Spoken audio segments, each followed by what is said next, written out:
Imagine this. It is the 1990s. It's late at night. The whole house is quiet, and somehow you are still awake. Maybe you're flipping through channels. Maybe you land on HBO or Showtime, and suddenly you're watching something you know you probably shouldn't be watching. And it's not a horror movie. It's not an action movie. It's something else. Something a little slower, a little more intense, a little weirder, definitely a little more adult, and honestly, a whole lot more dangerous. So pop that tape in. I got you. Let's go do this.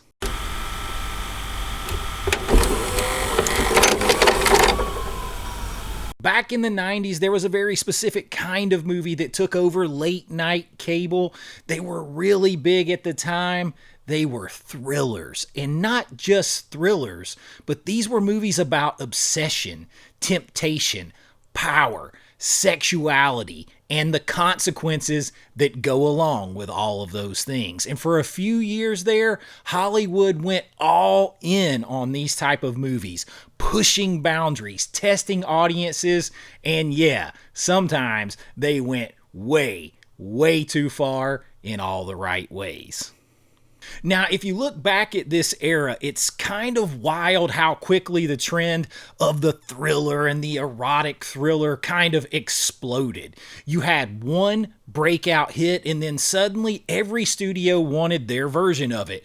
More tension, more sex, more nudity, more controversy, more shock value. And these weren't small movies either. These were movies that had big stars, major directors, prime release dates, telling stories that felt like they belonged on that back corner of the VHS rental store, maybe behind some beads or behind the Western saloon swinging doors, or on cable at midnight. And that's the thing. These types of movies, these thrillers live two lives, two completely separate lives. One in theaters, and they were controversial there, and people talked about them. And then on cable and VHS, where they became late night staples and absolute legends. And there's always, in a situation like this, one movie that has to sort of kick the door down and make the way for all of the others. And you might be able to go back to the late 80s. You had a couple, like 89, I believe, was Sex, Lies, and Videotape. There were some other movies as we were eking into the 90s. But there was one movie that this all really comes back to, and that is Basic Instinct. Basic Instinct wasn't just a big hit. It was a cultural explosion at the time. A movie that people didn't just kind of like watch or, just look at. They talked about this thing. They debated it. They argued about it. And yeah, there's that one scene in particular that basically broke the internet before the internet even existed. And we're going to talk about that scene and do a scene study here soon. But what Basic Instinct really did was prove something to Hollywood. It was basically a proof of concept movie. It proved that you could push boundaries way further than people had originally thought. It proved that you could make an adult thriller and still make tons and tons of money. And once that door opened, there was no going back. So when you get movies like this that are successful, Hollywood begins to chase a formula and they try to replicate it. And that's why you get so many of these movies like this from the 90s, because everyone wanted their own Basic Instinct. So you start seeing a wave of movies that have similar DNA.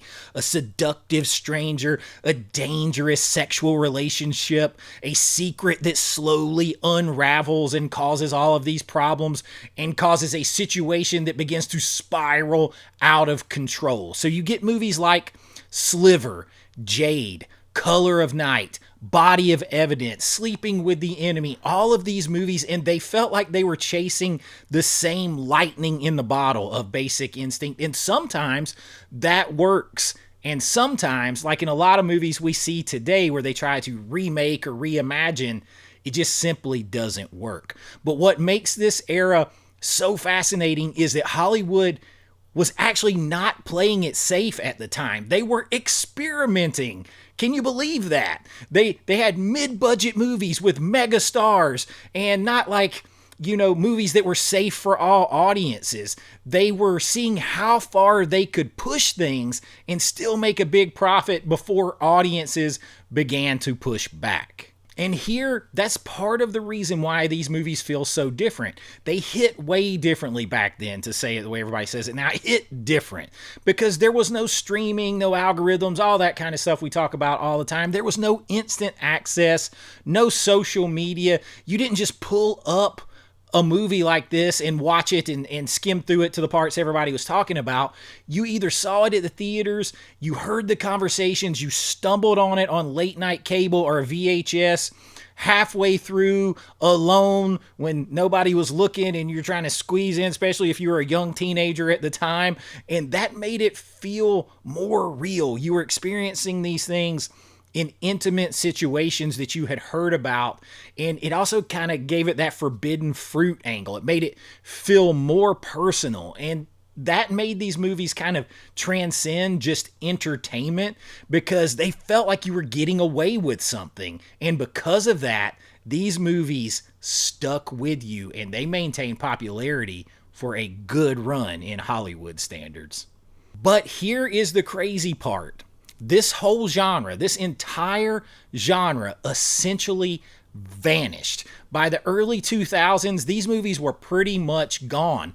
And it's not because audiences stopped liking thrillers, it's because the industry changed. Sensibilities changed. The rise of the internet, the shift towards blockbusters and superhero movies and franchises and reboots and reimaginings, and basically the loss of physical media combined with those things made the end of the mid-budget adult movie. And I don't mean like adult films. I mean like movies that are made for adults to go and enjoy, the $20 to $60 million at most film. They just didn't fit anywhere anymore. And what used to feel edgy seemed to be outdated to some people or problematic or offensive. And that kind of just started to wipe those films out of Hollywood. But for a few years, they were movies that just ruled not only late night cable and VHS, but theaters. They were bold, they were messy, and very, very unpredictable. And yeah, some people could look back at it and retroactively say they went too far, but that's not how it was at the time. But pushing those boundaries is exactly why we remember these movies so much. And if you were there, you already know what's coming next, because there's one scene, one moment that changed the entire era, and it's from Basic Instinct, and we're going to be talking about that really soon. But these movies are sort of a product of a time that got canceled in a way. And that's very unfortunate, because the mid-budget movie that is made for adults and made for, these are R-rated films. They're made for adults. They're sophisticated films. They're not horror. They're not action. They're not drama. There's some sort of hodgepodge of both that gave you the erotic thriller or courtroom style thrillers with high stakes and tension. And with physical media evaporating, it became hard to make the budgets back, to make a profit on these movies. And with people being way more worried about offensive things or going too far or whatever, it just left these movies out in the cold. And it is a shame, because we are going to be looking into a deep dive of these movies here for a few videos, because this is an overlooked sort of genre that ruled Hollywood in many ways for a while, all the way through the VHS era and late night cable, and it deserves its moment in the sun. And that's what I got for you this time. We are kicking off our look into the 90s thrillers and the erotic thrillers that kind of shook the industry there for a while. And I hope you enjoyed this and you want to hang around and see what's more to come on this subject and many others. We do all kinds of movies here, and I love talking them with you. If you enjoyed it, please like and subscribe. If you want to help support what we're doing a little bit more, you can join my Patreon. The link is below. You'll get your name and lights on every single video, behind the scenes looks at my filmmaking, special members only videos, and so much more. Lots of physical media talk, and everything goes back into the channel, and I really do appreciate it. But until next time, be kind, rewind like always. This is Chase with AV Pop Culture, and I'll see you real soon. Wow.